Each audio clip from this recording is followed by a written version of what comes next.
अगर हम बात करें 2019 में आए हुए एक सर्वे की, जहाँ पे फाइंडिंग्स थी कि 82% इंडियंस हैं जो कि वर्क, हेल्थ या फिर फाइनेंशियल स्ट्रेस से इम्पैक्टेड हैं। या एज रिसेंट एज लास्ट महीने की बात करें, अक्टूबर 2020 में आए हुए एक सर्वे की फाइंडिंग्स कहती हैं कि अराउंड 50% इंडियंस हैं जो कि फाइनेंशियल इमरजेंसी से जूझने की क्षमता नहीं रखते हैं। 2018 में आए हुए एक सर्वे का फाइंडिंग थी कि जो मिलेनियल्स हैं वो मिलेनियल्स जो 25 से लेके 40 साल की एज के बीच में है, वो अपने मंथ एंड फाइनेंशियल खर्चों को कैसे हैंडल करते हैं उसकी क्षमता नहीं रखते हैं।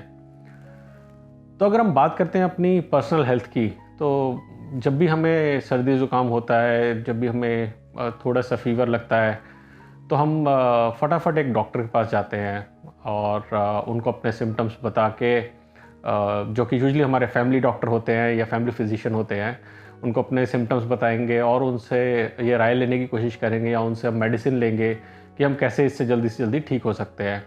हम ज़्यादा देर तक उस सिचुएशन में नहीं रहना चाहते हैं और जैसा हमें डॉक्टर एडवाइस कहता है वैसे हम प्रॉपरली उस एडवाइस को फॉलो भी करते हैं। अगर सिचुएशन कहीं पे ग्रेव नज़र आती है तो डॉक्टर कुछ टेस्ट करने को बोलता है, हम वो टेस्ट करवाते हैं और उसके अकॉर्डिंगली जो मेडिकेशन प्रेस्क्राइब करता है या फिर जिस भी किसी बड़े डॉक्टर के पास या बड़े हॉस्पिटल के पास वो रेफ़र करता है, हम वहाँ जाके अपना इलाज कराते हैं। जब हम वहाँ पे जाके इलाज कराते हैं तो हम ये नहीं डॉक्टर से पूछते हैं कि आपकी क्या डिग्री है, आपने कितने ऑपरेशंस किए हैं, क्या सक्सेसफुल रहा है, क्या नहीं रहा है। हम ट्रस्ट करते हैं उसको क्योंकि उनका नाम हुआ होता है, वो अपनी फील्ड में बेस्ट होते हैं। इसका मतलब ये नहीं है कि उन डॉक्टर से 100% पेशेंट्स ठीक हुए होंगे। इसका मतलब ये भी नहीं है कि वो डॉक्टर जो है वो जब आपको देख रहे हैं तो उनके दिमाग में शंका होगी कि मैं इनको किस तरीके से ठीक करूं या नहीं करूं। लेकिन वो अपना 100% देने की कोशिश करेंगे और हमें उन पे पूरा ट्रस्ट रहता है कि हमने अपना जो बेस्ट हम अपनी तरफ से कर सकते थे वो हम कर रहे हैं और डॉक्टर भी अपना बेस्ट करेंगे।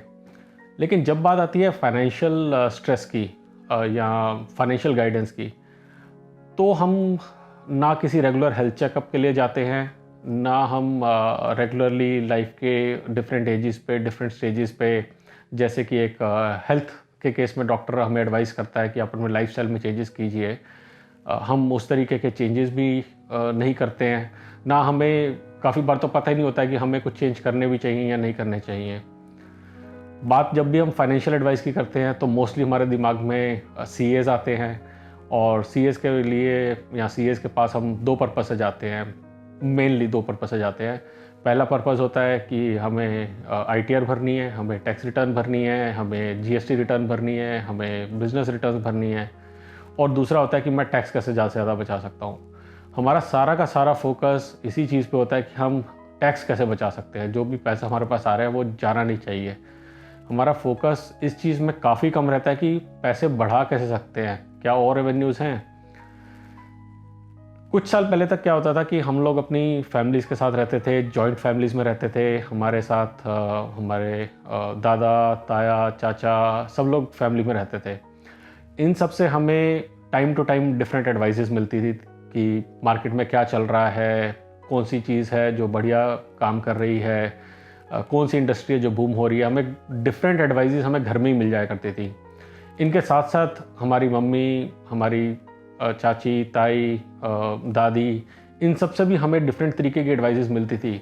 आपने देखा होगा घर में जो भी बड़ी परचेजेस होती थी उसके लिए वो मेटिकुलसली प्लान करके रखती थी कि धीरे धीरे पैसा जोड़ती थी अलग अलग चीज़ों के लिए, और घर में कोई भी बड़ी चीज़ जैसे टीवी या फ्रिज आ रहा है उनमें उनका भी योगदान हुआ करता था।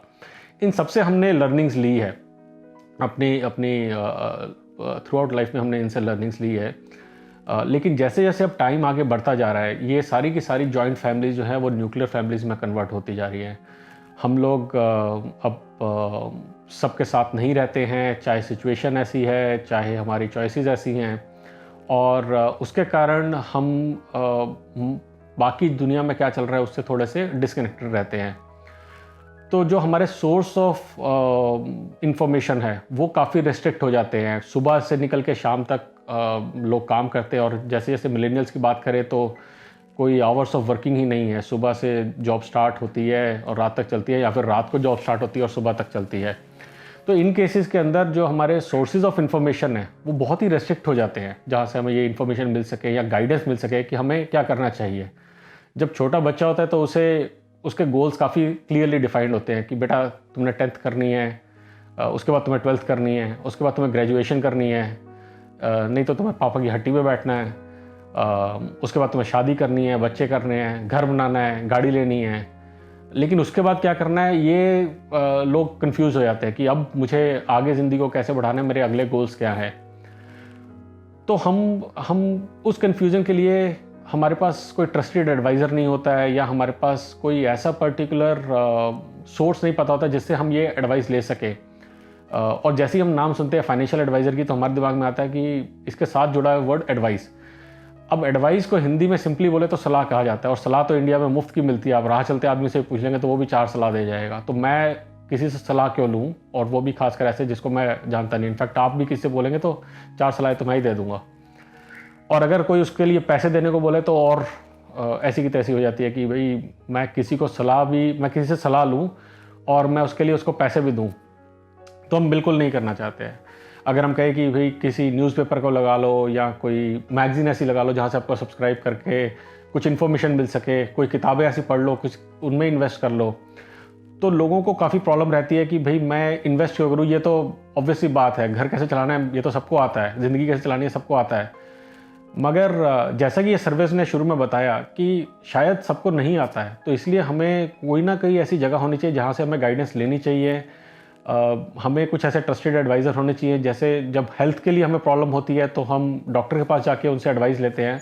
ऐसे अगर हमारी फाइनेंशियल हेल्थ में प्रॉब्लम है, जो कि काफ़ी सारे इंडियंस की है, तो हमें उसके लिए भी जाके एडवाइस लेनी चाहिए कि एक्चुअली में मुझे कोर्स करेक्शन क्या करना चाहिए, या मेरे गोल्स को मैं कैसे आइडेंटिफाई करूं, कैसे सेट करूं, और उन गोल्स को लेके कैसे आगे बढ़ सकते हैं। जब हमारे गोल्स क्लियरली डिफाइन होंगे तो हमें एक मोटिवेशन मिलती है, हमें पता होता है कि मुझे यहाँ तक पहुँचना है और इसको यहाँ तक पहुँचने के लिए मुझे क्या काम करना है।